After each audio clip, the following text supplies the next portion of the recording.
Ya, Assalamualaikum warahmatullahi wabarakatuh. Selamat pagi. Kita lanjutkan materi hari ini bab baru, yaitu bab 6 tentang getaran. Langsung aja saya tampilkan ini ya. Nah, sudah nampak di monitor ya slide-nya ya. Ya. Sudah, Pak. Oke, terima kasih. Ya, untuk bagian pertama dari bab ini yaitu tentang besaran dan sistem getaran. Ada 25 halaman ini. Oke, ya. Yang pertama yaitu tentang besaran-besaran getaran. Jadi yang pertama tentang besaran getaran, yaitu simpangan. Ya, simpangan. Oke, langsung aja ya. Ini kan cuma gambar ilustrasi ya.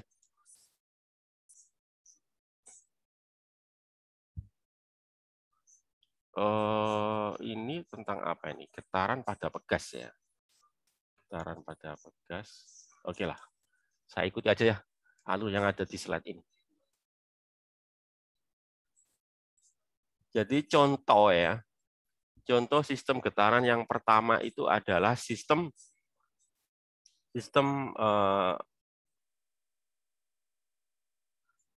pegas massa. Ya.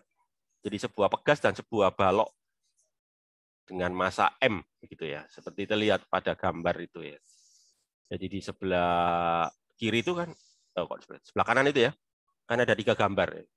Gambar pertama itu di atas itu baloknya di posisi kanan. Kemudian gambar kedua kan di tengah. Di tengah itu berarti di titik setimbang. Titik setimbang. Jadi ada titik kesetimbangan. Kemudian di bagian bawah baloknya di sebelah kiri. Ya. Jadi maksudnya itu nanti ada simpangan kanan, simpangan kiri ya. Kalau getarannya itu horizontal. Kanan kiri kan horizontal ya. Kalau getarannya vertikal ya nanti atas bawah gitu. Ya, tergantung apa? Arah getaran ya. Bisa kanan kiri, bisa atas bawah, bisa juga depan belakang ya. Tergantung ininya apa arah getaran. Nah, katakanlah misalkan seperti di sini ini kan arahnya kan kiri kanan, berarti sumbu X ya. Berarti nanti kalau tandanya plus berarti di sebelah kanan, kalau tanda X-nya minus berarti di sebelah kiri ya. Titik setimbangnya di X sama dengan 0 gitu. Nah, hal yang penting ya pada getaran itu adalah harus ada yang namanya itu gaya pemulih. Nah, itu harus ada itu ya. Gaya pemulih itu fungsinya apa ya? Fungsinya supaya getarannya tetap berlanjut ya. Kalau nggak ada gaya pemulih ya nggak akan ada yang namanya getaran. Ya, jadi syarat supaya benda itu bergetar ya satu ada gaya pemulihnya ya. Ya kalau di sistem ini gaya pemulihnya gaya pegas gitu ya. Itu ya. Terus sifat gaya pemulih itu selalu melawan simpangan. Jadi kalau seperti ini kan simpangannya di kanan, maka gaya pemulihnya ke kiri. Atau gambarnya di paling bawah itu. Kalau simpangannya di kiri, gaya pemulihnya ke kanan. Pokoknya selalu melawan arah simpangan, ya, arah posisi. Ya. Sehingga kadang-kala ditulis kayak gini ya, Fs sama dengan minus Kx. Minus itu artinya gaya pemulih selalu berlawanan dengan X. X itu simpangan ya, Fs itu gaya pemulih. Ya, Fs itu gaya pemulih. Jadi kalau di yang kita bahas gaya pemulihnya adalah gaya pegas, yaitu apa? Kx ya. Gaya pemulihnya adalah Kx. Minus dikasih tanda minus. Karena gaya pemulih itu berlawanan dengan X-nya, simpangan. Kemudian kita gunakan hukum Newton ya, bahwa F sama dengan M kali A gitu ya. F sama dengan M kali A begitu. Maka nanti kalau kita jadikan dalam satu ruas nanti kan sama dengan ini 0 sama dengan apa? MA plus KX kan itu ya. Ya, 0 sama dengan MA plus KX. Atau kalau ditulis ulang ya. Nanti jadi gini. Terus A-nya diganti. A itu kan percepatan ya. Percepatan kan turunan dari kecepatan. Sementara kecepatan kan turunan dari posisi. Atau dengan kata lain, percepatan itu bisa kita nyatakan sebagai turunan kedua dari posisi ya terhadap waktu. Jadi nanti menjadi ini kan d kuadrat x per dt kuadrat plus k per m x sama. Ini disebut dengan nama persamaan getaran. Persamaan getaran untuk sistem pegas massa begitu. Ya. Nah, kemudian persamaan getaran ini kan d kuadrat x per dt kuadrat plus k per mx ini ya itu pasti punya solusi ya. Jadi setiap persamaan pasti ada solusinya. Misalkan persamaan kuadrat kan ya. Persamaan kuadrat kan punya solusi ya. Solusinya ada dua, x1 sama x2 kan begitu ya. Yang bisa kita cari menggunakan rumus kan ya. Ya, rumus ABC atau bisa juga dengan cara-cara yang lain gitu. Pokoknya setiap persamaan pasti ada solusi. Begitu pula ini untuk persamaan getaran ini ya. Punya solusi. Solusinya juga ada dua ya, ada dua solusi. Solusi pertama ini ya, menggunakan fungsi kosinus. Solusi kedua menggunakan fungsi sinus begitu ya. Kosinus sama sinus. Ya. Itu adalah solusi dari persamaan getaran ya. Kemudian kita coba ini lagi ya.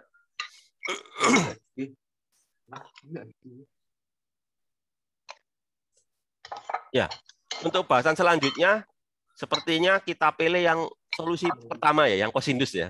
Ini ya. Ini kebetulan dipilih solusi yang pertama.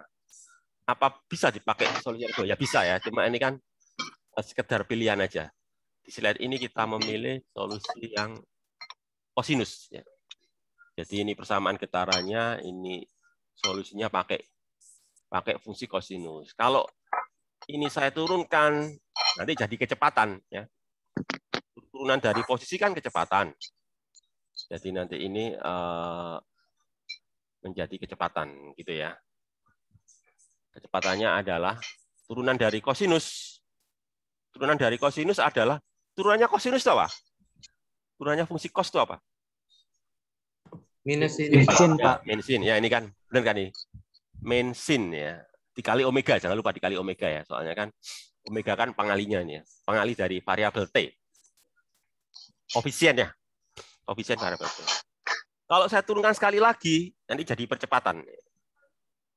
Kecepatan. Jadi turunan dari sin kan jadi cos gitu ya. Turunan sin kan cos ya. Jadi di sini apa? Min omega A sin. Saya turunkan, saya kalikan omega. Jadi min omega kuadrat sin menjadi cos kan itu ya. Turunannya gitu. Ya, jadi kalau simpangannya kosinus ya, kecepatannya nanti jadi apa? Min sin ya. Percepatan jadi min cos kan gitu ya. Itu. Nah, terus kemudian khusus untuk sistem yang kita bahas sekarang ini, yaitu sistem pegas massa, nanti nilai dari omega adalah sama dengan K per M. Sebentar, kayaknya saya tadi lupa menjelaskan omega itu apa ya. Oke, saya jelaskan dulu ya rinciannya ya. Jadi saya kembali ke persamaan simpangan tadi ya, simpangan X, ya X terhadap waktu ya, X sebagai fungsi waktu ya. X sebagai fungsi waktu itu adalah A kosinus omega T plus V ya. Kalau kita menggunakan fungsi kosinus. Bisa juga pakai yang sinus gitu ya. Katakanlah pakai kosinus. X tadi menyatakan simpangan ya. A ini menyatakan amplitudo. Amplitudo itu adalah simpangan maksimum ya. Jadi simpangan yang paling jauh. Ya. Amplitudo itu namanya ya. Baik terjauh arah kanan maupun arah kiri. Terus ada lagi omega. Omega itu apa? Omega itu biasa kita sebut dengan nama frekuensi sudut. Ya, frekuensi sudut. Jadi nanti itu ada istilah frekuensi sudut, ada istilah frekuensi. Kalau frekuensi sudut itu menyatakan berapa sudut yang ditempuh getaran ya dalam 1 detik. Jadi dalam 1 detik itu ada berapa radian gitu ya. Itu kalau omega. Tapi kalau frekuensi F itu menyatakan berapa kali getaran. Jadi dalam 1 detik itu ada berapa kali getaran. Nah gitu. Sementara kita tahu ya, Kalau satu getaran itu satu putaran ya. Satu getaran atau satu putaran itu satu putaran itu berapa radian? 2 pi radian. 2 pi. 2 pi ya, benar 2 pi. Jadi satu putaran kan 2 pi radian. Jadi nanti omega itu 2 pi kali F kan. Karena satu putaran kan 2 pi ya. F-nya kan menyatakan banyaknya putaran, banyaknya getaran ya. Satu getaran 2 pi gitu. Jadi nanti omega itu sama dengan 2 pi kali F gitu. Satuannya kalau omega satuannya radian per detik. Kalau F satuan F itu apa? Newton, Pak. Oh, sorry. F kecil. Kalau F besar benar. F kecil itu frekuensi, bukan gaya ya. Hertz. Ya. Ya itu repotnya fisika kan gitu ya. Banyak banyak besaran simbolnya. Jadi simbolnya jadi mirip bahkan sama ya. Kayak F itu kan F kecil katakanlah. F kecil pun bisa bermakna gesekan kan ya. Gesekan F kecil itu ya. Cuma ketika kita membahas hal tersebut kita harus melihat ini dulu. Kita lagi bahas apa gitu ya atau konteksnya ya. Jadi kalau misalkan saya bahas topik getaran maka nanti biasanya F kecil itu bermakna frekuensi kan gitu ya. Tapi kalau saya bahas tentang hukum Newton ya atau bahas tentang kerja energi gitu ya.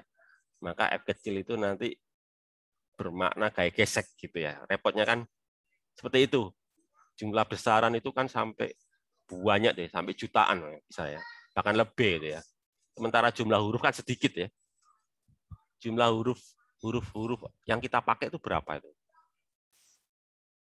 Yang kita pakai itu loh, huruf yang kita pakai itu kan dari A sampai Z itu ada berapa itu? 26, Mbak. 26 ditambah yang kecil ya. Dari katakanlah kali 2 kan itu ya. 26 kali 2 cuma berapa? Nggak sampai 100 ya. Padahal jumlah besaran itu kan sampai jutaan ya. Jadi itu yang terjadi ya. Padahal satu huruf bisa digunakan untuk banyak besaran. Tapi kalian jangan bingung, pokoknya kita lihat konteks pembahasannya lagi bahas apa. Nah itu ya. Terus ada lagi ini yang belum saya jelaskan. V ya. V ini apa? V ini menyatakan sudut awal ya. Sudut fase awal ya. Sudut fase awal getaran. Jadi pada saat T sama dengan 0 itu berada di mana ya? Berada di radian berapa maksudnya gitu ya. Berada di radian keberapa? Apa radian 0? Apakah setengah pi ya atau berapa ya? Biasanya antara 0 sampai 2 pi, satu putaran gitu. Ya. Nah, ini khusus untuk yang kita bahas tadi, sistem pegas massa omega kuadrat atau kuadrat frekuensi sudut itu sama dengan K per M. K-nya itu apa? K-nya itu konstanta pegas ya. Konstanta pegas. M-nya itu apa? Massa baloknya. Itu. Nah, tadi kan sudah saya jelaskan ya, omega itu kan kalau dinyatakan dengan frekuensi kan 2 pi kali F ya. Omega sama dengan 2 pi kali F. Sementara kalian tahu F itu kan seperti ya. Jadi kalau gitu omega sama dengan 2 pi per T ya. Atau kalau saya balik T sama dengan 2 pi per omega. Ini kan ya. T 2 pi per omega.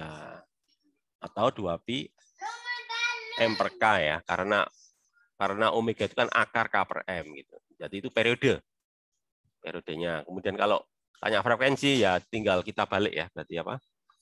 Super 2 pi K per M itu. Itu untuk ini, untuk apa? Sistem pegas massa.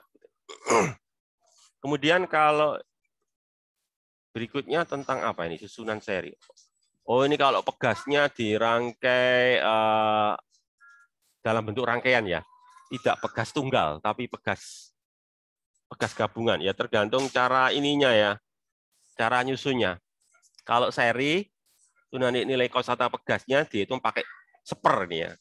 Seper K sama dengan seper K1, seper K2, seper K3 dan seterusnya ya. Ini kalau pegasnya dirangkai seri gitu ya. Seri pakai seper. Kalau paralel pakai langsung ya. Nah, ini paralel ya. Kalau paralel kan K sama dengan K1, K2, K3 ya apa? K1 tambah K2 tambah K3 tambah K4 dan seterusnya. Ini kalau dirangkai secara paralel. Nah, ini paralel ya. Tuh, terus apa lagi nih? Nah, udah. Tadi tentang yang pertama, yaitu sistem pegas dan massa. Sekarang yang kedua, sistem yang kedua, yaitu yang disebut dengan nama bandul matematis. Ya. Atau kalau saya sih lebih senang menyebutnya bandul sederhana ya. Matematisnya nggak usah disebut gitu ya. Soalnya nanti timbul pertanyaan di mana matematikanya ya. Ya lebih tepatnya kalau saya lebih suka menyebutnya dengan bandul sederhana karena sistemnya sederhana gitu ya. Nanti yang sistem yang lebih rumit kita sebut dengan nama bandul fisis gitu ya. Ya, jadi dia itu sistemnya itu berupa massa ya, massa yang kecil ya, atau mungkin nggak kecil sih, cuma bisa diabaikan gitu ya. Nah, jadi massa yang ukurannya atau dimensinya bisa diabaikan. Ya, mungkin nggak berupa bola, bisa juga berupa apapun ya, tapi ukurannya itu bisa diabaikan. Artinya tidak diperhitungkan ya. Kalau diperhitungkan, wah nanti namanya bukan bandul sederhana ya. Nanti namanya bandul fisis. Itu ya, itu perlu saya jelaskan ya. Apa sih bedanya antara bandul matematis sama bandul fisis? Bandul matematis itu bandul yang sederhana, artinya dimensi dan ukuran dari bendanya itu tidak kita perhitungkan, tidak kita masukkan dalam perumusan. Kalau kita masukkan dalam perumusan nanti namanya bukan bandul matematis tapi bandul fisis ya. Jadi kalau pada bandul fisis itu dimensi dan ukuran dari bendanya itu kita hitung. Nah itu ya. Bandul matematis sih nama lainnya bandul sederhana gitu ya. Ya jadi kayak ini bandul fisis. Jadi dianggap bendanya itu berupa partikel ya. Meskipun sebetulnya ya punya ukuran tapi diabaikan gitu.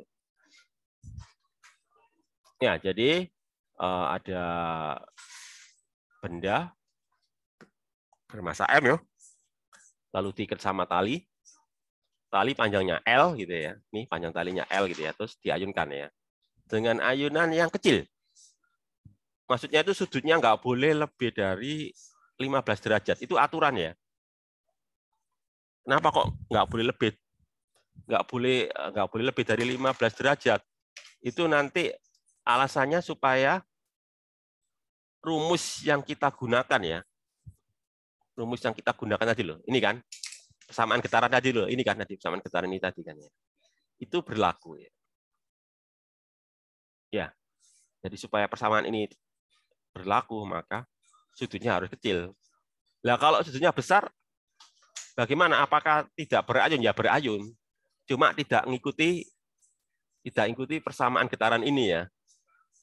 Artinya tidak berbentuk sinus kosinus kan, kalau persamaan ini kan solusinya kan sinus dan kosinus. Nanti solusinya fungsi yang lain yang lebih rumit gitu ya. Jadi sudah nggak sederhana lagi gitu ya.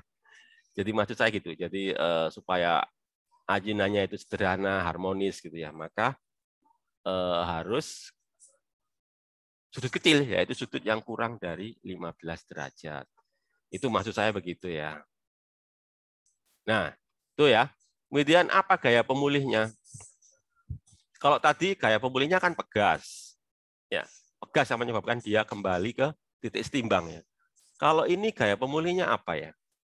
Gaya yang mengembalikan bola atau benda ini ke titik setimbang. Titik setimbangnya kan di sini ya. Yang vertikal ini kan ya. Itu apa? Ada yang tahu ini? Gaya pemulihnya apa? Gaya mengembalikan. Gaya berat komponen X. Ya, benar. Gaya berat kan ya. Gaya berat yang komponennya ini kan ya, komponen sinus ini ya. Atau komponen yang sejajar dengan geraknya ya. Kan ya kayak bidang miring lah ya. Mg ini saya uraikan menjadi dua komponen ya, Mg sin sama Mg cos ya. Yang Mg cos kan yang menyebabkan talinya tegang ini ya. Nanti kan dia diimbangi oleh tegangan tali. Ya penggeraknya ya ini Mg sin ya ini. Gaya pemulihnya itu apa? Mg sin ini ya.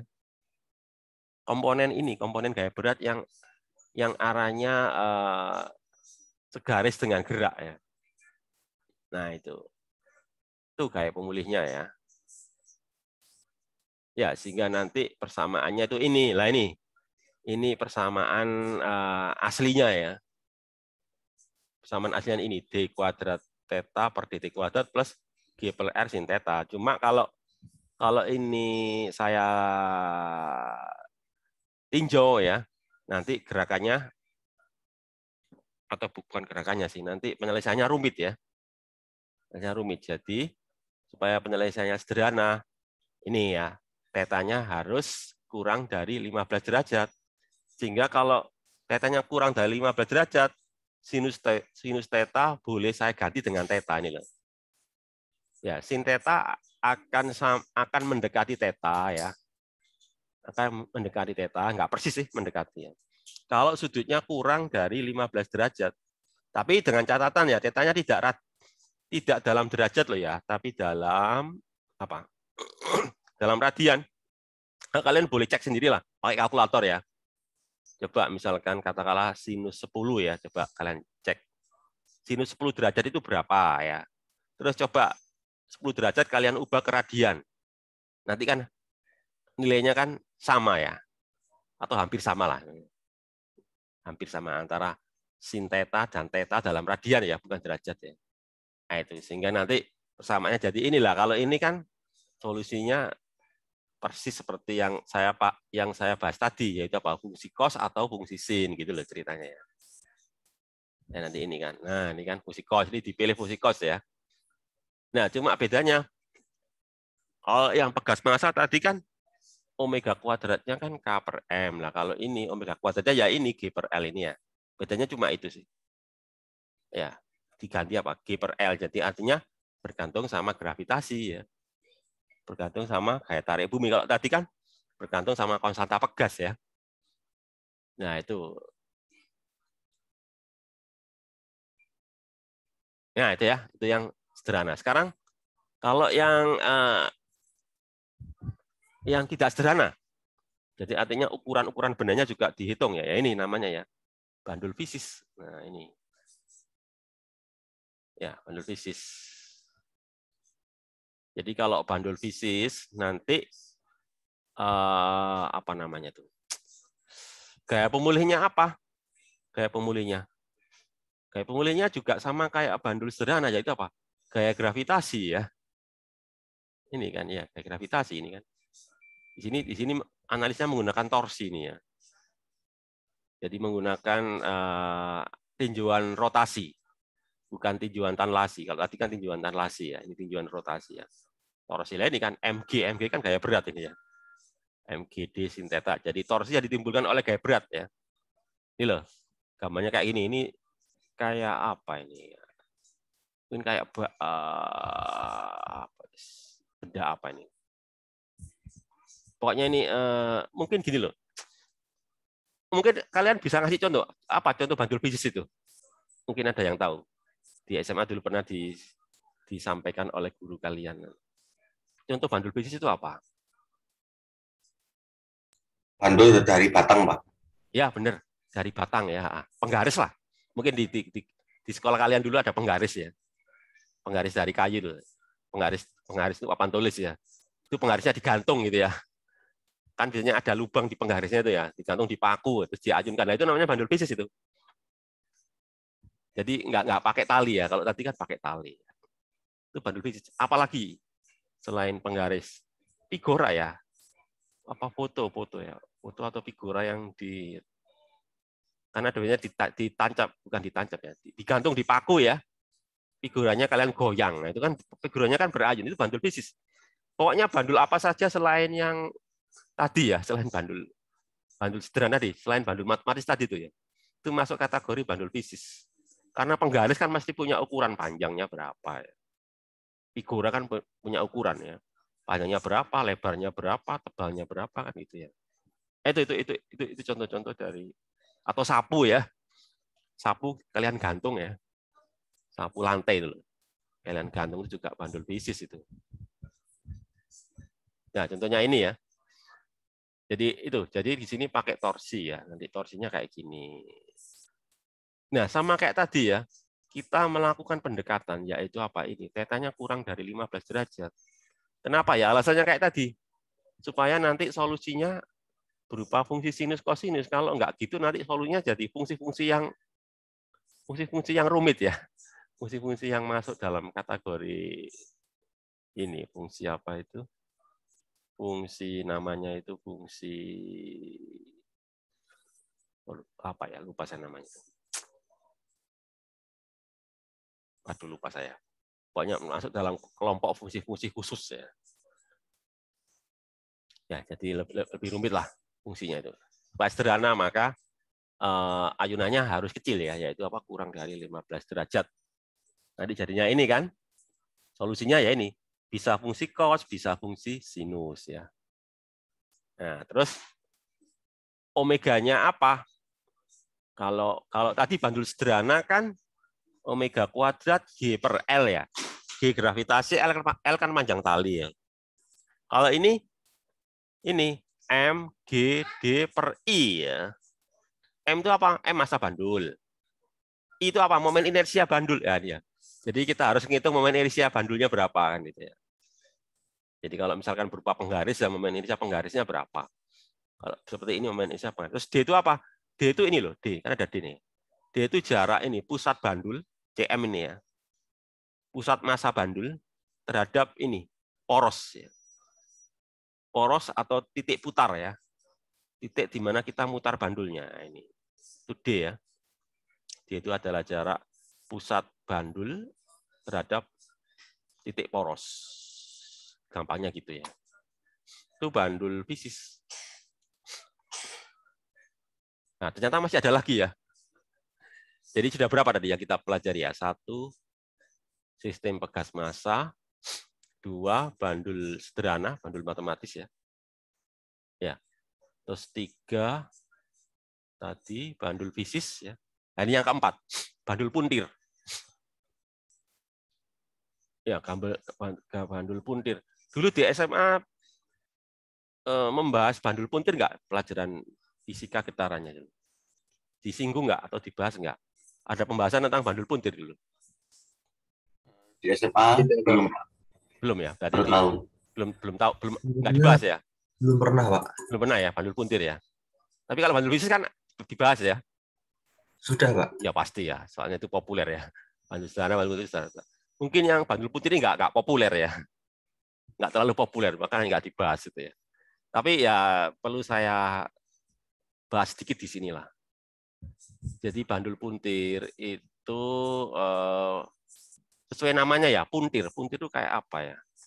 Kayak terpelintir ya, terpuntir ya. Jadi terpelintir. Apa yang terpelintir? Ya ini kayak katakanlah ini sebuah apa ya? Piringan ya. Atau mungkin saya anggap aja misalkan barbel ya. Barbel yang dipakai itu angkat besi itu loh. Kan berupa piringan itu ya, berupa apa? Silinder lah. Silinder pejal katakanlah gitu ya. Ini silinder pejal katakanlah gitu ya. Ya katakanlah barbel gitu ya. Satu aja ini. Terus ini barbel ini digantung ke apa tuh? Ke atap ya. Pakai batang, katakanlah batang apa ya? Batang logam lah. Tapi batang logamnya nggak boleh kaku ya. Batang logam yang lentur ya. Jadi mungkin apa batang logam yang lentur, ada nggak? Atau nggak harus logam kok. Pokoknya batang apa saja ya. Nggak harus logam. Mungkin juga batang plastik ya. Tapi yang lentur gitu ya. Pokoknya prinsipnya harus lentur ya. Nggak kaku. Lentur ya jadi batang. Nah, kalau silinder ini atau barbel ini saya putar kecil aja ya. Kan berapa derajat gini ya. Ke kanan ya. Saya putar ya. Karena habis itu saya lepas. Jadi misalkan saya putar katakanlah misalkan 10 derajat ya. Derajat ke kanan terus saya lepas, maka nanti dia akan balik lagi ke semula ini ya. Kenapa? Karena ketika saya putar kan batang ini terpelintir ya. Terpuntir gitu ya. Terpuntir atau terpelintir gitu ya. Lalu karena dia elastis dia akan mengembalikan ke posisi semula. Ketika sampai di posisi semula kan dia nggak berhenti ya, tapi lanjut ke kiri. Ya, 10 derajat lagi. Lalu habis itu kan balik lagi ya. Ke sini terus lanjut ke kanan. Jadi apa itu istilahnya tuh? Muter kiri, muter kanan berulang-ulang begitu ya. Atau terpuntir kiri, terpuntir kanan, terpuntir kiri gitu ya batangnya ini. Jadi yang terpuntir itu batang ini ya. Jadi batang ini yang terpelintir atau terpuntir. Jadi model osilasinya ya itu muter kiri, muter kanan, muter kiri, muter kanan. Jadi ya muternya ya kecil aja, nggak Ya, mungkin 10 derajat atau berapa derajat ya, nggak sampai 90 gitu. Ya sebetulnya bisa ya sampai 90 ya, tergantung jenis batangnya ya. Kalau batangnya sangat kaku ya kecil sudutnya, tapi kalau batangnya cukup lentur, batang ini ya, batang penggantungnya ini ya, cukup lentur ya bisa sampai 90 derajat ya. 90 derajat ke kanan, 90 derajat ke kiri, 90 derajat ke kanan bisa juga ya. Yang pada dasarnya boleh sudut berapapun ya, nggak harus dibatasi kayak tadi. Tadi kan dibatasi nggak boleh kurang dari nggak boleh lebih dari 15 derajat ya. Kalau ini boleh berapapun ya, sudut berapapun ya. Tapi biasanya kecil sih, biasanya ya, karena sifat kekakuan dari ininya, dari batangnya. Itu ya, punya gambaran ya tentang bandul puntir itu ya, dari penjelasan saya tadi itu. Jadi kayak terpuntir, kayak batang yang terpuntir gitu ya. Jadi kayak dipelintir gitu ya. Dipelintir lalu dilepas, nanti balik lagi gitu ya. Nah, itu. Nah nanti analisanya menggunakan, karena puntiran kan rotasi. Jadi pakai torsi nantinya. Torsi minus K theta. Jadi gini loh, sebagai ini aja gambaran. Kalau di yang pertama tadi pegas ya, saya tanya kalian ya, gaya pegas itu sama dengan apa? Gaya pegas F sama dengan apa itu? K kali delta X, Pak. Ya, benar. K kali delta X gitu ya. F sama dengan K kali delta X. Atau katakanlah delta X-nya itu X gitu ya. Jadi anggap aja delta X itu X. Jadi delta X itu kan X kurangi 0. Katakanlah mulai dari 0 ya. Oke ya. Jadi K delta X atau anggap aja KX gitu ya. Nah, sama kayak itu. Cuma itu saya bawa ke rotasi. Jadi kalau saya bawa ke rotasi kan F sama dengan F menjadi torsi kan itu ya. F menjadi torsi, lalu X menjadi apa? Menjadi theta kan itu ya.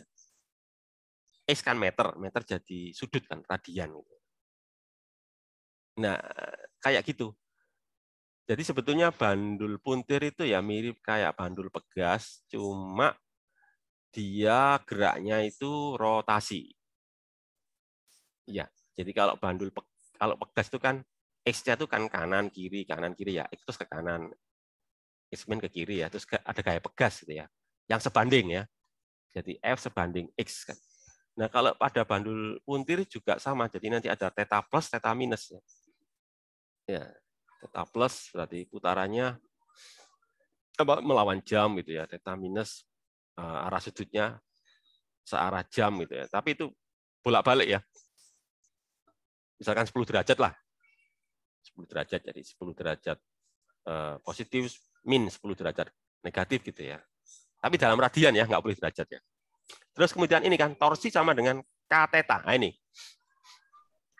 Jadi mirip kayak itu. Kalau K kan konstanta pegas gitu ya. Ya, itu kan konstanta pegas ya.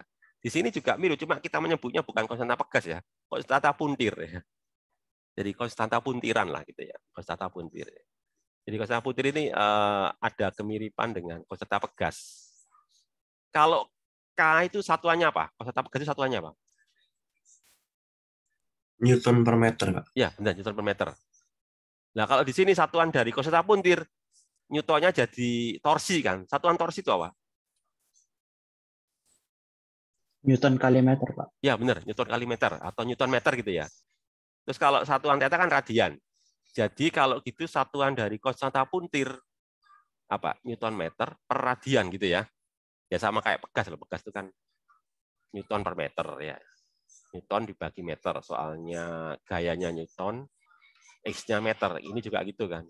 Torsinya itu Newton meter, tetanya radian. Jadi Newton meter per radian. Jadi gampangnya bandul puntir ini ada kemiripan atau analogi dengan pegas gitu ya. Cuma pegas kan tarlasi. Kalau bandul puntir ini rotasi gitu. Ya, sehingga nanti persamaannya yang menggunakan hukum Newton untuk rotasi ya. Torsi sama dengan I alfa ini kan hukum Newton untuk rotasi ya. Torsi I alfa ya. Hukum Newton 2 untuk rotasi. Terus negatif kan gaya pemulih ya. Minus K theta I alfa ya, atau nanti jadi ini. Nah ini nanti omega kuadratnya ini. Omega kuadrat K per I. K-nya ini tadi apa? Konstanta torsi ya. Jadi konstanta torsi, I-nya apa? Momen inersia. Momen inersia dari bandul. Gitu. Kan mirip dengan pegas ya. Kalau pegas kan K per M ya. K konstanta pegas, M itu massa. Lah kalau rotasi, konstanta pegas menjadi konstanta torsi. Massa menjadi momen inersia kan gitu.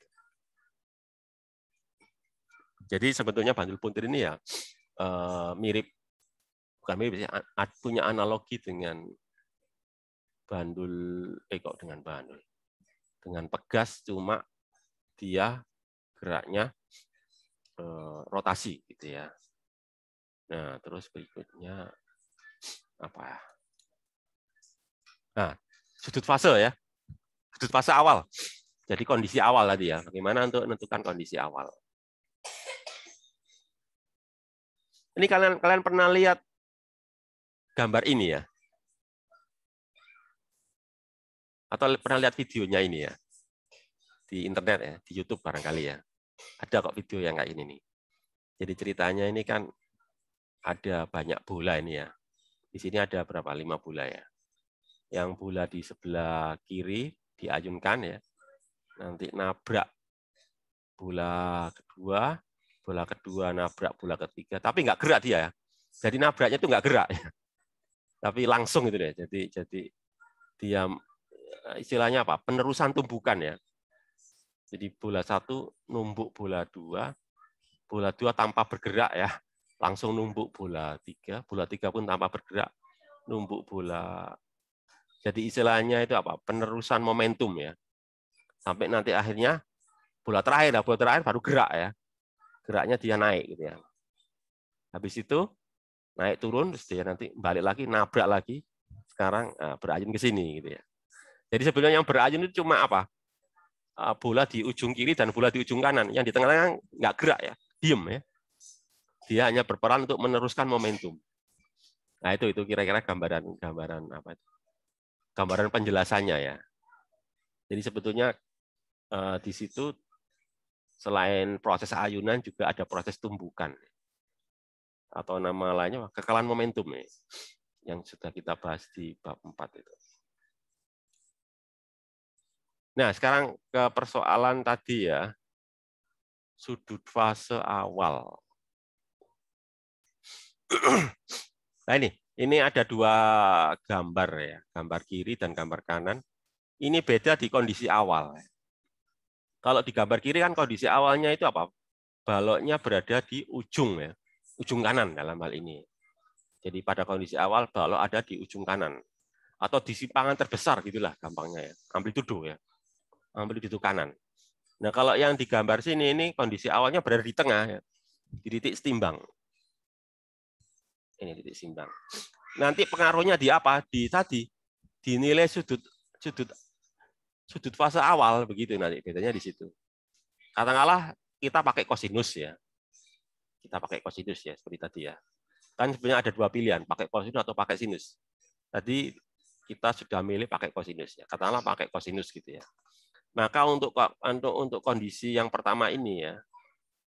Untuk kondisi yang pertama ini maka nanti berarti kan pada saat awal atau pada saat T0 ya, T-nya 0 kan itu ya. Itu A cos V ya. T-nya kan 0, jadi tinggal V aja ya, A cos V. Itu sama dengan amplitudo maksimum, yaitu A. Ya. Maka itu artinya apa? A cos V sama dengan A, berarti kan cos V sama dengan 1. Nah, kalau cos V sama dengan 1, berarti kan V-nya 0. Kan gitu ya. Kosinus kan ya. Kosinus berapa sama dengan 1? Kan 0 ya. Kan itu ya. Jadi cos 0, 1. Jadi kalau kondisinya seperti ini, nanti nilai V-nya itu 0 ya. 0 radian. Atau 0 derajat ya. 0 derajat atau 0 radian. Biasanya pakai radian biasanya ya. Tapi untuk kondisi yang kedua ya, ketika berada mula-mula itu di titik setimbang, ya ini kan, maka nanti jadinya ini, XT, A cos V, ini kan, ini sama dengan 0 gitu ya. Sama dengan 0, jadi nanti X0, A cos V sama dengan 0. Ya. Sama dengan 0. Jadi pertanyaan saya gini, cos berapa sama dengan 0? Kalau kalian saya tanya ya, cos berapa sama dengan 0? Kalau tadi kan cos berapa sama dengan 1 kan jawabannya 0 derajat ya, atau 0 radian. Atau 0 radian. Kalau sekarang pertanyaannya, cos berapa sama dengan 0? Cos berapa ya? 90, Ya Pak. benar, 90 derajat ya. Cos 90 kan 0 ya. Benar, 90 derajat. Jawabannya 90 derajat ya. Iya, 90 derajat gitu. Tapi di sini jawabannya bukan 90 derajat ini. Berapa ini jawabannya nih? Ini berapa ini jawabannya nih? 270, Pak. Oh, iya benar-benar 270 atau benar 270 derajat atau berapa itu? Minus berapa itu? Benar 270 derajat. Minus berapa? 270 derajat. Iya, min 90. Kan 270 derajat kan sama dengan min 90, benar. Kan gini loh, fungsi sinus atau kosinus kan berulang ya. Setiap 360 kan dia balik lagi gitu ya. Ya benar. Jadi kalau 270 kalian kurangi 360 kan minus 90 ya. Benar. Jadi benar. Minus 90 itu sama dengan 270 derajat ya. Ya, ternyata sama dengan minus, benar nggak? Cos negatif 90 itu 0. Cos min 90 itu 0. Benar nggak? Cos 90 kan 0 ya, benar. Kalau cos min 90 benar nggak 0? Iya, Pak. Iya, benar kan? Iya. Jadi ternyata V-nya nggak 90 ya, tapi apa? Minus 90 ini ya. Lu kok bisa minus 90 ya? Kok nggak 90 ya? Kok bisa, alasannya apa ini? Coba kita lihat ya. Kok jawabannya min 90 ya? Ternyata dilihat dari kecepatannya ini ya. Jadi kecepatannya kan diturunkan ini ya. Ya, kan turunan dari simpangan. Maka nanti jadi ini, minus sin ini ya. Minus 9. Terus kemudian pada saat mula-mula itu ya, T0 ya. Nah, nanti jadi ini, jadi minus A omega sin. Minus A omega sin V ya, itu sama dengan A omega. Lalu apa? Sin A omega ya. Sebetulnya gini. Sebetulnya jawaban ini juga benar. Kalian jawab 90 juga benar kalau menurut saya. Jadi ada dua jawaban kan itu ya. Jadi ini bukan satu jawaban, tapi ada dua jawaban.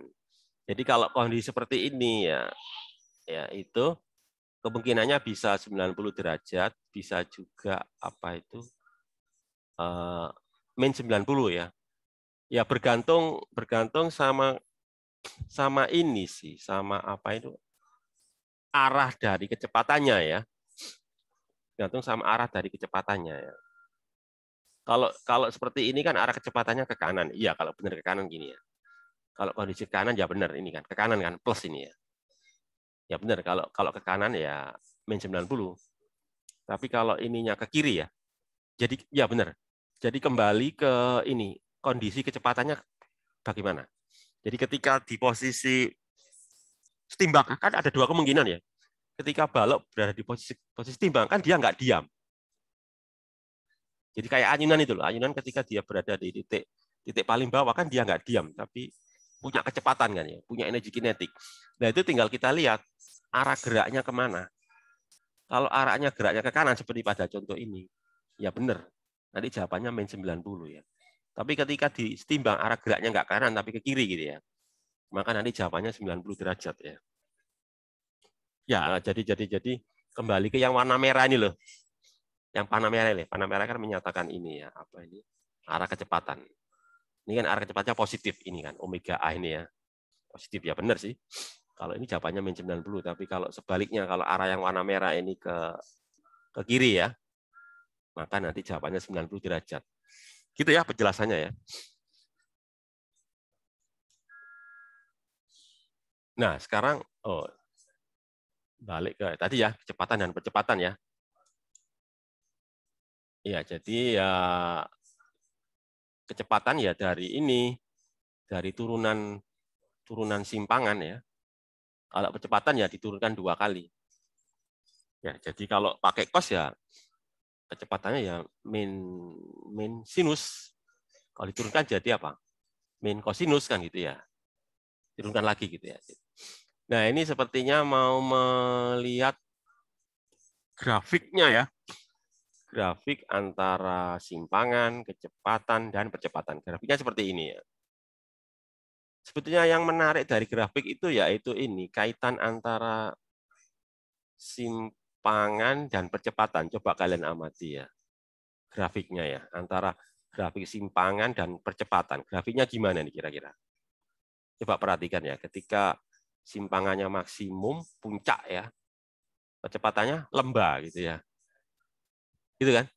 Sebaliknya ketika simpangannya lembah, ya, lembah, percepatannya puncak ya. Jadi kesimpulannya apa antara simpangan dan percepatan ini? Grafiknya ini. Berbanding terbalik. Ya, berbanding terbalik ya. Iya, Pak. Berbanding terbalik kan itu ya. Berlawanan 180 derajat gitu ya. Benar nggak? 180 derajat gitu ya. Soalnya puncak sama lembah kan 180 derajat ya. Jadi maksud maksud saya gini loh. Saya mau mengatakan bahwa beda ini loh. Beda sudut ya. Beda sudut antara selisih sudut ya. Sudut fase maksudnya ya, antara kecepatan, percepatan, simpangan, kecepatan, percepatan itu beda sudutnya itu ini. Antara simpangan dan kecepatan itu 90 derajat. Ya, bedanya ya, beda sudut fase. Kemudian antara kecepatan dan percepatan itu 90 lagi. Jadi di sini 90, di sini 90. Berarti total berapa ini? 90 berarti berapa? Kan 180 ya. Nah itu. Makanya berlawanan kan. Jadi ketika dia puncak, dia lembah ya. Ketika simpangan lembah, kecepatan gitu. Karena 180 derajat. Tapi kalau antara dengan kecepatan kan 90 ini ya. Nah, nanti seperti ini jadinya ya. Jadi sebetulnya poinnya di situ ya. Poinnya mau disampaikan di slide ini tuh kan beda sudut fase ya antara simpangan, kecepatan dan percepatan. Jadi ya 90 gitu ya. Ya, terus berikutnya apa lagi ini? Oh, sekarang energi ya. Energi. Jadi energi yang terdapat pada benda yang bergetar. Energi apa? Ya, jawabannya energi mekanik ya. Kan dia getaran mekanik. Getaran mekanik ya energi mekanik gitu. Energi mekanik kan terbagi 2, kinetik sama potensial ya. Kinetiknya ya setengah mv kuadrat. Potensialnya kita lihat dulu. Kalau pegas ya setengah KI kuadrat kan gitu ya. Kalau kayak bandul kan pakai gravitasi ya, nanti MGH ya. Kan gitu kan, gravitasi, energi potensial gravitasi. Nah ini karena kita ninjonya tadi pakai pegas ya, maka nanti ya pakai energi potensial pegas setengah KI kuadrat begitu. Ya katakanlah misalkan pakai kosinus ya, kosinus, maka nanti kecepatannya kan sinus, min sinus ya. Maka nanti kalau mau ngitung energi kinetik ya pakai ini kecepatan ini kan ya. Ini jadi kalau mau ngitung energi kinetik ya setengah M kalikan ini. Ini dikuadratkan ya setengah mv kuadrat. Karena dikuadratkan kan jadi plus ya. Meskipun negatif kalau dikuadratkan jadi plus kan. Jadi nanti ini A kuadrat omega kuadrat sin ini kan. A kuadrat ini kan. A kuadrat omega kuadrat ini kan. A kuadrat omega kuadrat sin kuadrat plus karena dikuadratkan. Jadi ini setengah M V kuadratnya ini. Nah, sementara kalau energi potensial ya pakai yang simpangan ini ya, setengah KI kuadrat. Jadi setengah K terus ini A kuadrat cos kuadrat. Ini kan setengah K ini A kuadrat. Cuma K-nya kan diganti ya. K itu sama dengan M omega kuadrat. Kayak tadi loh. Tadi kan omega kuadrat kan K per M. Omega kuadrat kan K per M. Maka K ya M kali omega kuadrat ini. Jadi kalau kalian cermati ya, itu gini, energi kinetik kan setengah M. Nah ini omega kuadrat pakai sin kuadrat.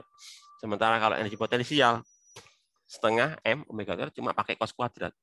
Nah, kalian tahu kalau saya jumlahkan ya, sin kuadrat saya jumlahkan dengan cos kuadrat. Hasilnya berapa? Sin kuadrat plus cos kuadrat 1, Pak. 1, benar. Kan jadi 1 ya. Jadi nanti kalau saya jumlahkan nanti tinggal ini kan 0,5 M omega kuadrat A kuadrat kan gitu ya ini. Sin kuadrat dan cos kuadrat kan jadi 1. Atau kalau mau diganti ya M omega kuadrat saya ganti dengan K, nanti jadi ini setengah K A kuadrat kan itu. Hanya amplitudo ya. Jadi ternyata energinya getaran itu sama dengan bukan sama dengan sih, sebanding ya. Sebanding dengan kuadrat amplitudo. Jadi kuadratnya amplitudo itu. Gitu ya. Nah, coba kalau kita gambar ya grafik energi kinetik dan potensial itu nanti gambarnya seperti ini. U itu energi potensial ya. Kalau K energi kinetik lah ini. Jadi yang warna oranye ini energi potensial ya, warna oranye ini. Yang warna biru itu energi kinetik. Jadi mereka tuh kayak ini ya, saling bertukar ya. Saling bertukar energi. Jadi ketika energi potensialnya maksimum, energi kinetik 0. Begitu sebaliknya. Ketika energi kinetiknya maksimum, energi potensialnya 0 ya. Nah, ini kan kayak ini loh. Kan mereka bertukar energi ini. Ketika di sini kan yang maksimum itu kan energi potensial. Kinetik 0 ya. Nah, ini. Jadi kalau di sini jelas ini ya. Ketika di tepi ya, baik tepi kiri atau tepi kanan dari simpangan ya, atau pada simpangan maksimum ya. Jadi pada simpangan maksimum itu energi potensialnya maksimum ya. Nah, ini kan baik simpangan kiri maupun simpangan kanan ya ini. Jadi amplitudo kiri maupun amplitudo kanan itu maksimum energi potensial. Energi kinetiknya 0 ya, karena diam kan. Kan kalian amati sendiri ya, seperti pada ayunan itu ya. Ayunan itu kan kalau berada di titik tertinggi kan dia berhenti gitu ya. Kenapa? Karena mau balik arah itu ya. Tapi ketika di titik setimbang ini kan, ditimbang itu kecepatannya maksimum ya. Tapi energi potensialnya nggak ada, karena nggak ada simpangan ya. Kan energi potensial kan bergantung simpangan itu ya. Itu ya sama kayak ayunan ya. Titik terendah kan energi potensialnya 0 kan. Titik terendah. Ya kayak ini. Jadi prinsipnya pada simpangan maksimum itu energi potensial maksimum, energi kinetik 0. Sebaliknya pada titik setimbang ya, itu energi potensialnya 0, energi kinetiknya maksimum. Itu ya yang terjadi ya. Sepertinya selesai ini ya. Jam berapa? Jam 10 nih. Berikutnya, ternyata sudah. Turunnya sudah selesai ya. Berikutnya lebih soal-soal ini. Soal tapi nggak ada penyelesaiannya ini ya. Jadi kumpulan soal ini. Nggak dikasih pembahasan ini. Ya, sampai halaman terakhirnya ini ya. Nah, soal semua ini. Nah, soal semua ini. Bisa untuk latihan ya. Karena waktunya cukup banyak ya. Oke lah. Akan saya bahas. Dan sepertinya nggak bisa semua, karena waktunya nggak cukup ya. Mungkin saya ambil beberapa saja ya. Sambil kita bahas ya. Oke, yang pertama ya. Saya coba bahas ini, yang nomor pertama ini ya. Ini sebuah partikel simpangannya, ini persamaan simpangannya ya 0,3 cos 2T pi per 6 ya, X meter, T sekon ya, amplitudo. Sebentar, atau mungkin kalau bisa saya perbaiki, saya ini bisa nggak ya? Sebentar ya, kayaknya lebih cocok, lebih pas gini sih. Kalau menurut saya sih ya. Bentar ya, kayaknya lebih pas gini loh. Bisa nggak ini ya? Nah, bisa ya. Oh, nggak bisa ya. Nggak bisa ternyata ya. Nggak bisa di-copy ya. Oke, nggak apa-apa lah. Biarkan aja. Oke ya, jadi persamaannya ini ya. X dalam meter, T dalam sekon. Tanya frekuensi, periode, amplitudo, frekuensi sudut, dan fase awal. Berapa frekuensinya ini? Atau gini aja deh. 2, Pak.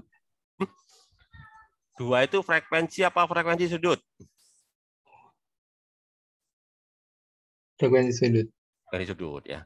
Sebenarnya tadi mau saya tambah 2 pi ya. Biar satuannya radian gitu loh. Cuma tadi saya nggak bisa kopas ini karena ada pi-nya ini. Kayaknya sih maksudnya begitu, cuma ini pi-nya nggak bisa saya ganti pakai pi ya. Atau gini aja dah, anggap aja ini 2 pi ya gitu ya. Harusnya 2 pi sih kalau menurut saya. Jadi 2 pi ya. Ya saya ralat ini ya, bukan 2 tapi 2 pi ya.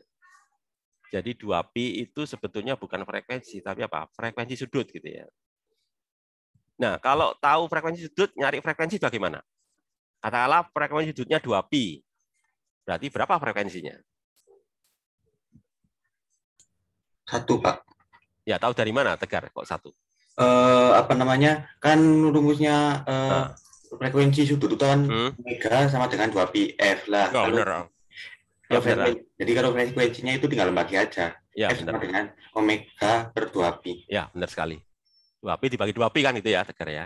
Ya, Pak. Ya, satuannya apa, Tegar? Satuannya Hertz. Ya, oke. Oke ya, sudah kejawab ya. Kemudian kalau tanya periode. Ini kan ada periode ya. Tanya periode. 1, Pak. 1 kan, tinggal dibalik aja kan. Tadi kan T per F gitu ya. Amplitudo. 0,3, Pak. Ya, ini kan amplitudo kan ya. Oke. Fase awal.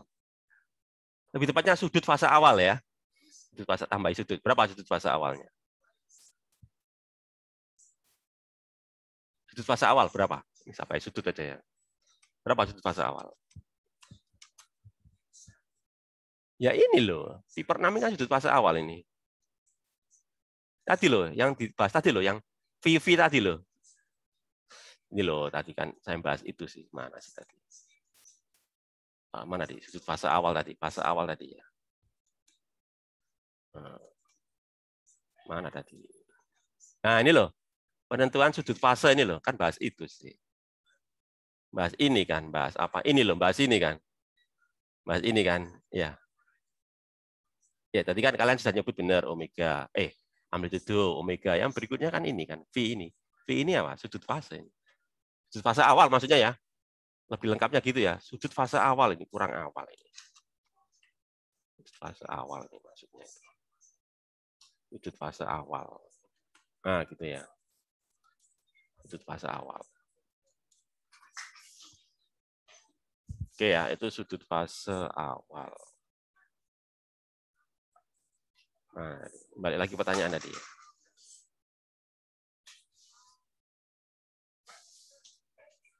Oke, sudut fase awal tadi. Oke ya, jadi sudut fase awalnya ya ini 1/6 pi ya. Pakai radian kan. Terus pertanyaan lanjutannya ya, di manakah partikel pada T sama dengan 1 detik? Tadi tanya apa ini? Di manakah ini tanya apa ini? Jarak, Pak. Hah? Jaraknya. Jaraknya, atau lebih tepatnya simpangan ya, Akbar ya. X-nya. Maksudnya di manakah itu maksudnya itu simpangan itu ya. Jadi X-nya itu di mana? Maksudnya itu dari titik setimbang ya. Gimana cara nyarinya? Jadi sebenarnya tanya simpangan ini. Cara nyarinya gimana ini? Pakai yang rumusnya, Pak. A cos ini. Ya, benar. Gimana? Cara ngerjakannya? Cara ngerjakannya gimana maksudnya itu? Bukan jawabannya ya, cara ngerjakannya gimana? Kalau ditanya ini, di manakah partikel pada saat T sama dengan 1 sekon? Cara ngerjakannya, bukan jawabannya ya. Oh, jawabannya kan harus ngitung ya. Harus hitung beneran ini. Kira-kira cara ngerjakannya gimana nih? Diapakan ini? Disubstitusikan ya, ke benar. Nah, kemana? Ke yang omega T, yang 2T. Ya, benar. Ini kan yang ke sini. Jadi nilai T sama dengan 1D itu dimasukkan ya, disubstitusikan ke ini persamaan simpangan ini kan. Nanti ini kan 0,3 cos, atasnya ada 2pi ya. 2pi kalikan 1 gitu ya. Nanti pi per 6, nanti tinggal kalian hitung, bisa pakai kalkulator ya. Jadi nanti berapa ini? 2pi kan ya. 2pi tambah pi per 6 berapa? 2pi tambah pi per 6. Kalau pakai derajat berarti berapa? 2pi kan 360 ya. 360 ditambah berapa? Pi per 6. Pi per 6 itu kan 30 ya. Ya. 390, Pak. Ya 390. 390 itu sama dengan berapa? 390 kan Pi per sama 6, dengan Pak. benar. 390 kan sama dengan 30 kan ya? Kan berulang kan ya? Setiap 30 ya gitu. Ya itu caranya gitu ya, tinggal disubstitusikan gitu. Kemudian kalau yang C, tentukan kecepatan dan percepatan pada setiap T, setiap saat gitu ya. Gimana cari kecepatan? Gimana cari percepatan? Cari kecepatan bagaimana? Simpangannya diturunkan, Pak. Ya, Diturunkan, Pak. ini Sekali. kalian turunkan kan ya. Hasilnya apa nanti? Kok saya turunkan? Turunnya ini kan? Kan tinggal kalian cari turunan kosinus ya. Tapi jangan lupa dikali ini kan. Dikali berapa? Dikali 2pi. Ini 2pi ya harusnya ya. Jadi 2pi kalikan ini. Tapi negatif ya. Kenapa? Karena turunan kosinus gitu ya. Nah itu. Kalau tanya percepatannya diturunkan lagi gitu ya. Turunkan sampai 2 kali. Itu ya. Setiap saat. Kemudian kalau tanya posisi dan kecepatan awal lah ini. Awal berarti apa itu awal itu? Awal itu makna awal itu apa? Apa artinya awal itu? Awal berarti Saat T-nya 0, Pak. ya benar sekali. T. T-nya 0. Jadi masukkan T-nya 0 gitu ya. Kalau posisi berarti kan ini ya. 0,3 cos 0 pi per 6 kan ya. Berarti 0,3 cos seper-6 pi atau 30 derajat. Kalau kecepatan ya dari jawaban C tadi ya. Dari jawaban C kan nanti dapat kecepatan. Lah itu masukkan T-nya yang apa? T-nya yang 0. Oke ya, gitu ya. Oke, itu. Berikutnya lagi ya, biar variatif ya. Coba saya bahas yang halaman berikutnya ini. Nah, kayak ini sama ya. Sama kayak tadi pertanyaannya ya. Oke, saya cari yang lain. Cuma bedanya ini kan pakai fungsi sin ya. Pakai fungsi sin. Kalau tadi kan pakai fungsi cos. Yang kedua dia pakai y ya. Berarti tidak kanan kiri tapi atas bawah ya. Tapi prinsipnya sama. Amplitudo lah kan. Oke, saya coba cari yang lain aja deh. Nah, misalkan yang menarik itu yang ini loh. Yang menarik itu ini, misalkan ini ya. Sebuah gerak harmonik sederhana. Amplitudonya 6 cm ya. Pertanyaannya ini, berapa simpangannya ketika kecepatannya sepertiga kali kecepatan maksimum? Ya, jadi maksudnya itu tanya apa? Tanya X ya. Tanya X saat apa? Ketika V-nya sepertiga V maksimum. V maksimum itu sama dengan berapa? V maksimum tadi. Tadi V maksimum sama dengan berapa? Tadi loh, kecepatan maksimum sama dengan berapa tadi? Tadi kan saya bahas tadi ya. V max sama dengan apa tadi? Coba tadi V max. Omega kali apa? Ya, benar sekali. Omega kali A. Omega kali A itu V max. Jadi berapa X-nya ya ketika V-nya sama dengan sepertiga omega A. Gimana tuh? Kalian nyarinya gimana tuh? Ada yang bisa menjelaskan caranya ya?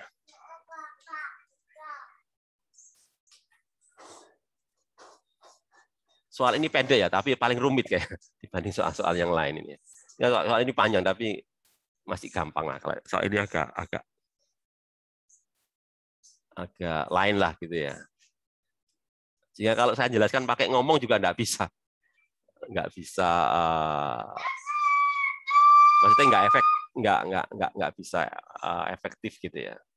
Jadi harus nulis kalau menjelaskan ini ya. Itu penjelasannya itu mungkin oke lah saya tak ini dulu ya. Nulis pakai ini ya. Bentar. Jadi ini kaitannya apa itu? Kaitannya simpangan dan kecepatan ini. Jadi kita harus nyari kaitan antara apa? Simpangan dan kecepatan ya. Kalau tadi di teorinya kan tadi dijelaskan itu ya bahwa kecepatan itu merupakan turunan dari simpangan kan itu ya. Kecepatan kan itu ya. Pakai rumus kinematika itu ya. P sama dengan dx per dt kan gitu ya. Tapi nanti saya coba ini sih menggunakan sebenarnya ada rumus yang lebih ini yang langsung mengaitkan antara kecepatan dan percepatan. Sebentar ya. Nah, oke ya. Jadi ini.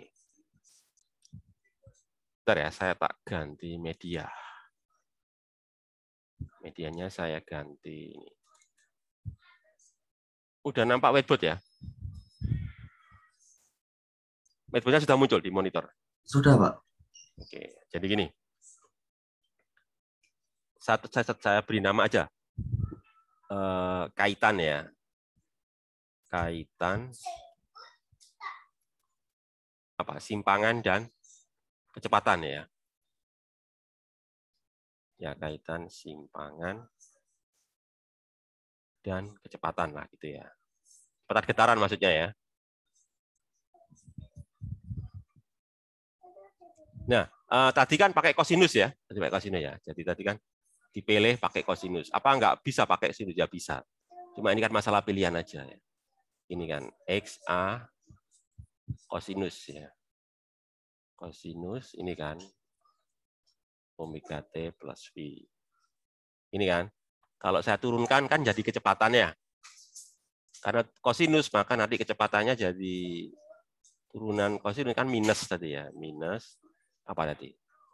Omega A kan ini ya. Omega A ini ya. Sin omega T plus V kan begini ya. Nah, kan kalian juga udah tahu ya bahwa apa? Cos kuadrat plus sin kuadrat sama dengan 1 tadi kan sudah tahu ya kalian ya. Jadi kan kalian sudah tahu ya bahwa cos kuadrat ini ya. Saya tulis gini aja deh ya. Kurung plus apa ini? Sin kuadrat dalam kurung ya. Kan sama dengan 1 udah tahu ya. Nah, ini rumus itu yang nanti akan saya gunakan ya. Jadi ini kan kosinus ya. Jadi saya ubah dulu ini. Ini kan kosinus. Jadi ini saya tulis gini. Kalau gitu berarti apa? Cos dalam kurung ya. Cos dalam kurung apa? X per A kan itu ya. Dalam kurung itu maksudnya ini loh. Omega T plus V ya. Ini dalam kurung yang saya maksud itu ya. Di dalam kurungnya ini omega T plus V. Ya gitu ya. Dalam sinus dalam kurung. Ya, sinus dalam kurung. Apa? Tapi minus ini ya. Minus ini nanti V per omega A kan gitu. Nah ini nanti ini saya gunakan ini rumus trigonometri ini, maka nanti jadinya kan ini ya. Saya kuadratkan nanti jadi gini. X kuadrat per A kuadrat gitu ya. Terus ini minus kan jadi plus ya kalau dikuadratkan ya. Kan jadi plus. Jadi nanti jadi ini. Jadi plus P kuadrat per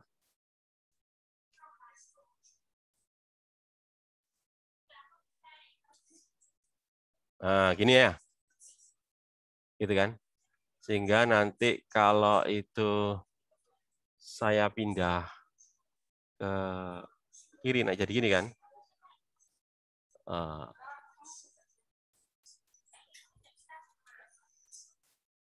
Ada. Maka nanti jadi nanti ya.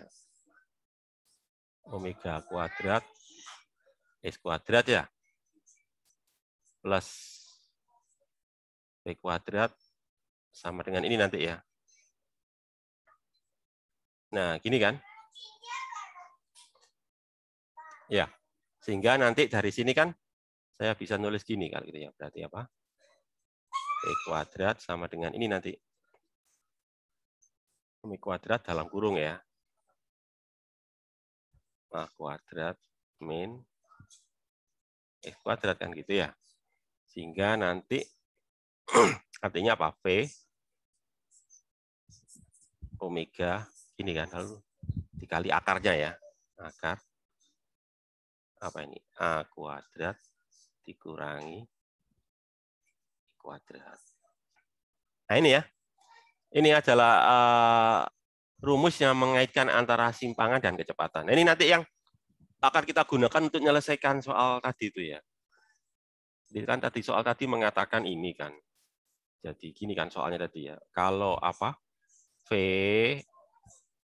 sepertiga tadi ya. Sepertiga V makan tadi omega A ya. Makan omega A itu X-nya berapa? Kira-kira jawab. Pertanyaannya begitulah. Dan dari soal tadi kan gitu ya. Gitu. Sehingga nanti V tadi apa? V tadi itu adalah omega A, maaf, kok omega A sih? Salah. Omega akar tadi ya.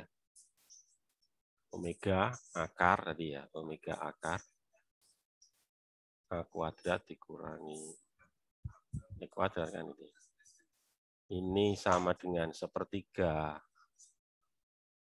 omega A kan gitu ya. Ini kan berarti omeganya bisa saya coret. Ini kan artinya kan sama artinya dengan gini nanti ya. Omega A kuadrat min E kuadrat nanti kan sama dengan berapa? Ini dikuadratkan jadi berapa? 1/9 ya. 1/9 A kuadrat kan gitu ya. Jadi kalau gitu X kuadrat sama dengan berapa ini? X kuadrat sama dengan berapa ini? Kan sama dengan ini nanti ya. Ini kan sama dengan A kuadrat kurangi 1/9 berapa ini? A kuadrat kurangi 1/9. A kuadrat itu berapa? 8/9, Pak. Ya, benar 8/9. Jadi nanti X kuadrat ini sama dengan 8/9. Maaf, X kuadrat ya. X kuadrat A kuadrat. Jadi kalau itu X-nya berapa nih? X-nya berapa kalau gitu? Coba akarkan semuanya ya. Akar 8 itu berapa? 2 akar 2. Iya, benar. Iya, Iya, benar. 2 akar 2. per 3. Ya, per 3 kan ini ya. Jadi terus kan, kali 6. Ya, hanya tadi berapa? 6 ya? Ya, Pak. Ya, benar. Jadi nanti tinggal gini aja. 2/3 gitu ya. 2/3. Berapa tadi? 6 cm ya? Iya, Pak. Ya, 6 cm kan ini. Nah, gini ya. Itu. Jadi akan gampang kalau kita gunakan rumus apa tadi? Rumus ini loh ya, rumus apa ini? Rumus kaitan antara apa? Simpangan dan kecepatan ini. Ini rumusnya ini ya. Rumus kaitan antara pakai rumus ini ya. Akan langsung ketemu gitu ya. Kalau langsung kayak gini ya nanti panjang nanti ya. Nah, kira-kira itu ya. Saya lanjut aja deh. Ke slide tadi ya. Slide yang tadi mana tadi? Itu ya. Oke, berikutnya.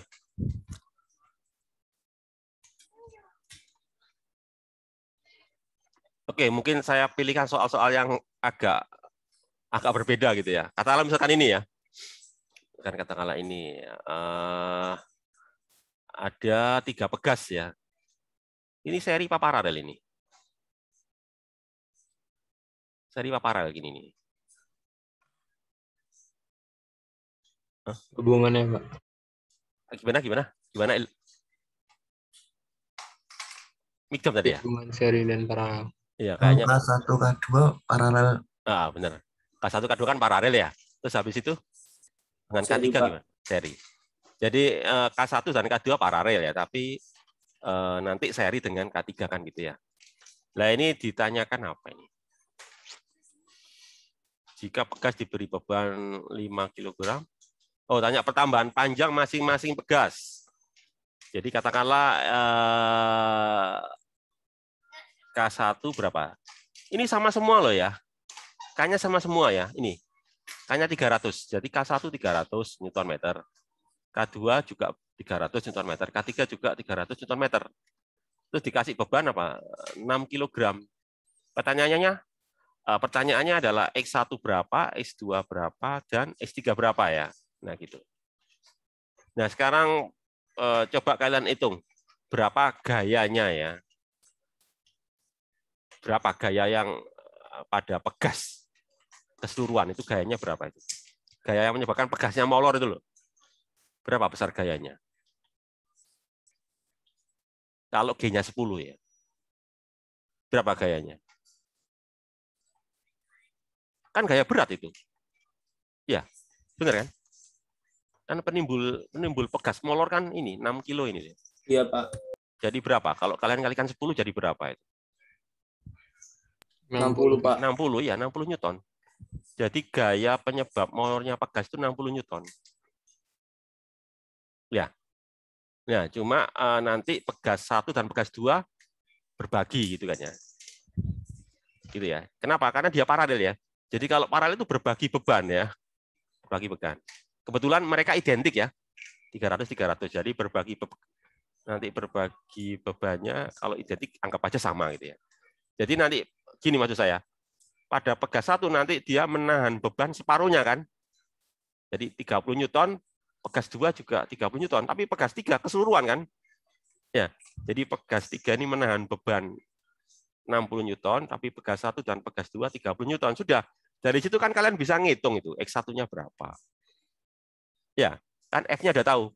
F1 30 Newton, F2 30 Newton, F3 kan 60 Newton ya. F-nya kan sama dengan W itu tadi kan. Jadi coba hitung berapa X1 kalau gitu. Ya. X1 kan ini kan F sama dengan KX gitu aja ya. F sama dengan KX. Berarti kalau X1 ya F1 dibagi K ya. F1 kan berapa tadi? 30 ya. Ya. Jadi 30 kalian bagi dengan 300. 30 bagi 300 berapa? 30 dibagi 300 kan 1/10 ya. 0,1 lah. Nanti begitu pula ini. Ini juga sama 0,1 kan. Karena identik. Tapi kalau ini kan dia bebannya kan dipikul semua ya. Jadi gayanya 60 ya. Jadi 60 dibagi 300. 60 bagi 300 itu berapa? 0,05 ya. Bener dah. Kok 0, berapa? 60 dibagi 30 ya. 60 dibagi 30. 0,2 ya. 0,2. Jadi ini 0,2 meter, 0,2 meter ya. Ini 0,1 meter, 0,1 meter ya molornya. Ya, 0,1 berarti kan 10 cm ya. 10 cm, 10 cm. Yang ini 20 cm molornya ya. Nah itu ya. Jam berapa sekarang? Oh, sudah 10:30 ya. Oke. Coba saya bahas satu nomor lagi aja ya. Nah ini mungkin soal yang perlu saya bahas juga ini ya. Terkait dengan menghitung apa ini? Periode ya. Periode frekuensi dari bandul Pisces ya. Ini bandul Pisces ya. Ini bandul Pisces ini. Jadi bagaimana menentukan frekuensi dari bandul Pisces? Periode lah katakanlah ya. Pokoknya ya periode lah. Kalau periode tahu kan frekuensi bisa dihitung. Biasanya gitu ya periode. Gampang aja kan, periode kan seper periode gitu. Kalau itu tahu ya. Coba kembali lagi ke ini ke PPT, kok PPT apa itu? Oh, whiteboard ya. Kembali ke whiteboard. Nah, kembali ke whiteboard ya. Nampak whiteboard-nya ya?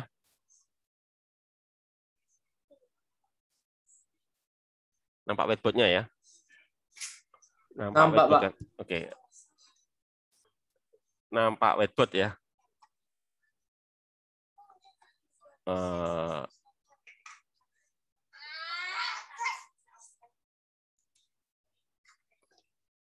Oke, coba saya gambarkan dulu ya. Seperti apa tadi ya? Seperti apa ini tadi? Ini ya. Nah, ini kan batangnya ya tadi ya. Ini batangnya. Terus di sini ada ininya ya tadi ya, bola kecil gitu ya. Bola kecil.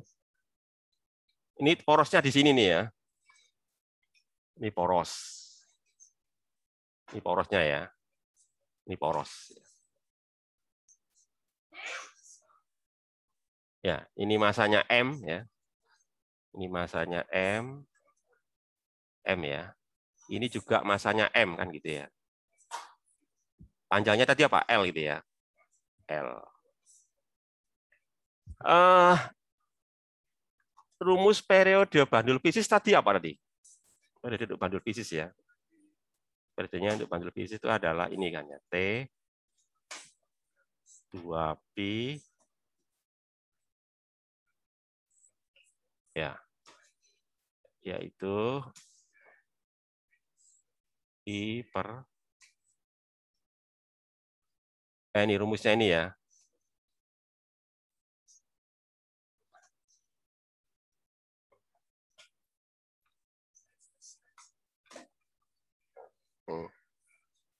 Ini ya, rumusnya ini ya.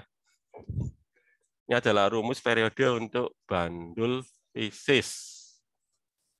Oke ya, sekarang pertanyaan saya, M-nya berapa ini? Yang gampang dulu lah, M-nya berapa ini? Ini loh, masa bandulnya berapa ini? Jadi ada dua pertanyaan, bukan dua ya, tiga malahan ya. Pertanyaannya ada tiga ini. M-nya berapa? Ya, terus yang kedua itu I-nya berapa? Jadi soalnya ini cukup panjang juga ini ya. Terus yang ketiga D-nya berapa? Nah, kayak gini nih. M-nya berapa? Yang paling gampang aja deh. Masa bandulnya berapa ini?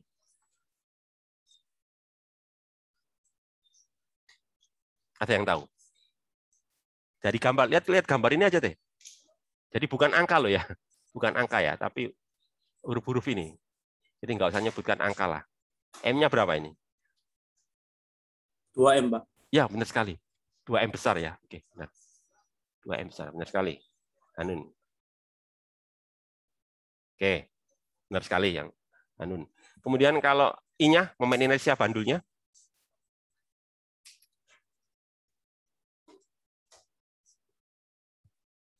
Ya, itu juga pertanyaan yang pertama tadi ya. Momen inersia bandul. Momen inersia bandul kan, kalau kalian cermati, bandulnya kan terdiri dari dua bagian ya. Satu batang, dua ini kan, ada bola kecil ini. Jadi di sini bolanya itu tidak dihiraukan jari-jarinya ya. Jadi di soal nggak menyebutkan berapa jari-jari bolanya. Karena di soal nggak menyebutkan jari-jari bola, berarti saya anggap aja bolanya ini partikel gitu ya. Karena kan nggak nyebutkan jari-jarinya, cuma nyebutkan massa. Kalau dia nyebutkan jari-jarinya ya, saya anggap dia merupakan bola pejal kan. Ya tergantung soalnya sih. Soalnya ngomong bola pejal atau bola berongga ya. Di soal cuma ngomong bola kecil ya, saya anggap partikel. Gitu ya. Jadi maksud saya gini, nanti momen inersianya itu ada momen inersia dari batang ya. Ya. Ditambah momennya dari ini. Bola kecil. Bola kecilnya saya anggap aja partikel ya. Soalnya dia nggak nyebut ini. Itu ya. Oke, sekarang gini. Kalian tahu momen inersia batang itu bagaimana? Momen inersia batang dengan massa M besar, panjang L besar, diputar di ujungnya. Itu berapa? Sepertiga ya, Pak. Gimana? Yang keras? Sepertiga M. Ya, benar sekali. L kuadrat. Ya, benar. Kan diputar di ujung ya. Karena nanti ada lagi diputar di tengah. Kalau diputar di tengah, 1/12. Ya. Karena diputar di ujung, maka nanti ini ya, I batang diputar di ujung ya. Benar sekali. 1/3 ml kuadrat ya. Kemudian kalau I partikelnya diputar pada jarak L, gimana itu? Ini loh, momennya partikel itu apa? mr kuadrat ya. Ya, M-nya kan M besar, R-nya bagaimana? R itu jarak partikel dari poros. Berapa jarak partikel dari poros? Sebenarnya sih gini ya. Ya L. Misalkan gini sih, mr kuadrat. Jadi gini nanti. Apa M ini nanti. Nah, gini ya. Gitu kan? Ya, sehingga kalau gitu berarti apa? I-nya jadi berapa? Jadi ini kan nanti jadi ya. 1/3 apa? ml kuadrat ditambah. Nah, berapa ini?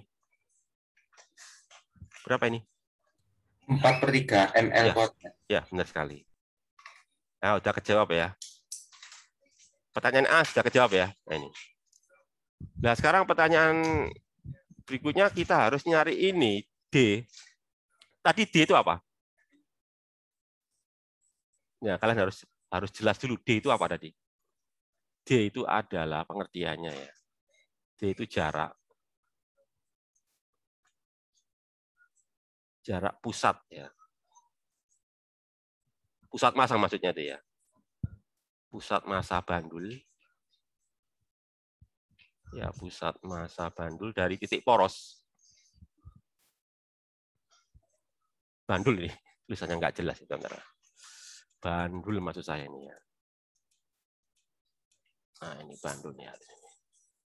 Jarak pusat massa bandul dari porosnya ya.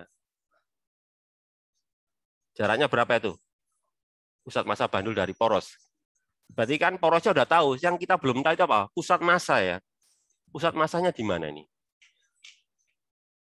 Pusat massa bandul di mana? Coba kalian lihat ya.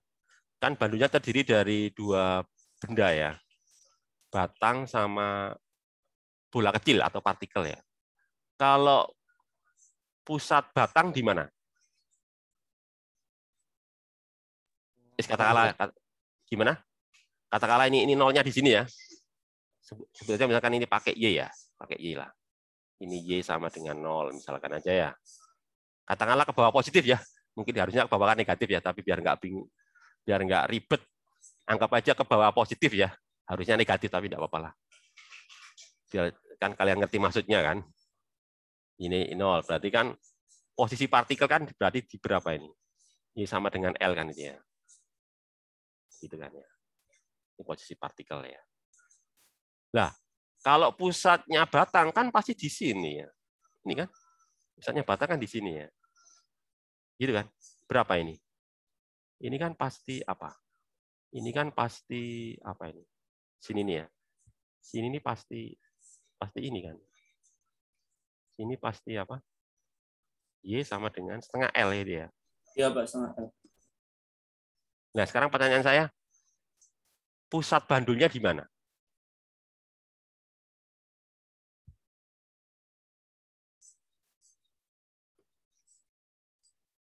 Ya, kalau kalian harus nyari pusat gabungan dari 2 benda ini. Coba ya. Kan kemarin saya sudah bahas ini ya. Apa itu? Bentar lah, lanjut. Pusat massa. Nih, jadi gini, nyarinya gini. Pusat massa gitu ya. Itu kan rumusnya gini ya. Tadi pakai Y tadi ya, pakai Y ya, pakai Y. Kan ini ya, M1 Y1 gitu ya. M2 Y2 gini kan ya. M1 plus M2 gini ya. Katakanlah M1 itu batang. M2 itu partikel atau bola tadi ya. Masanya kan sama, kan M ya dia. Nah, tadi Y1-nya tadi berapa? Kan setengah L gitu ya. Nah, kan setengah L. M2-nya M juga ya. Posisinya dia di mana? Kan di L dia. Posisi jadi gini. Y1 itu pusat batang, Y2 itu pusat partikel ya. Pusat batang kan di setengah L, pusat partikel kan di L tadi ya. Jadi saya anggap ke bawah positif ya, harusnya ke bawah negatif, tapi nggak masalah lah.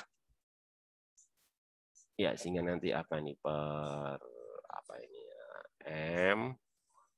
M ditambah M ya. Nah, berapa ini? Berarti kan ini apa? Setengah ml ya. Setengah ml ditambah ml dibagi 2m ya. Berapa itu? Setengah ml tambah setengah ml ya. Berapa setengah tambah setengah m? Kan? 3/2, Pak. Ya, 3/2 ml ya. 3/2 ml dibagi 2m-nya coret ya. Nanti jadi berapa ini? M-nya coret jadi berapa? 4L. Ya, benar kan? 3/4 L kan ini. Ini. Jadi maksud saya di sini nanti ya, ini sini. Kan di sini 3/4 M, kan di sini. Ini adalah apa? Pusat bandul kan ini. Ini adalah pusat bandulnya. Jadi pertanyaan saya berapa kalau gitu D-nya? D-nya berapa? D itu berapa D? Jarak pusat bandul, pusat massa bandul ya, terhadap poros. Jadi jarak ini berapa ini? Jarak ini ke sini berapa ini? Berapa tadi? 3/4, Pak. Iya, benar 3/4 kan? Iya, 3/4. 3/4 kan? Ya ini. Jadi D itu ya itu tadi. D itu ya tadi itu. Ini tadi ya, berapa? Ini 3/4 L gitu kan. Jadi kalau gitu berikutnya kan jadi di T sama dengan apa? 2pi gitu kan ya, akar. Tadi I-nya berapa tadi? I tadi berapa tadi? I adalah, nah ini kan, I-nya 4/3 ml kuadrat ya.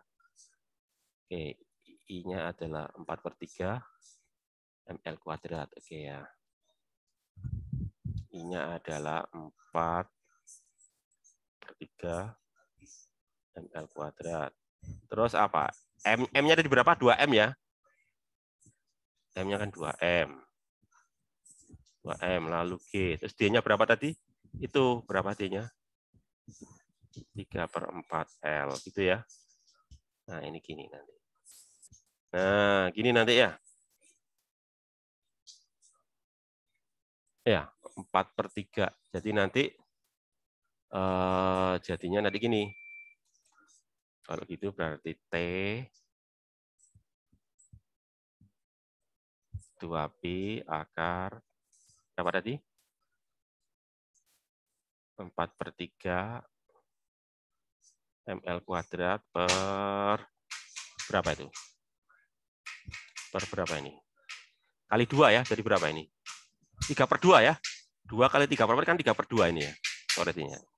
Jadi 3/2 mgl. 3/2 mgl ya. 3/2. Oh, ini M besar ya. Ini M besar ya, maaf ya. M G L gini kan ya. Nah, ini nanti ini ya sama dengan 2pi akar berapa? 4/3 dibagi 3/2 itu berapa? Ini loh. 4/3 8/9, Pak. ya, benar 8/9, benar sekali. M-nya coret ya. M-nya coret, L-nya juga Ya, coret. Nanti jadi apa nanti?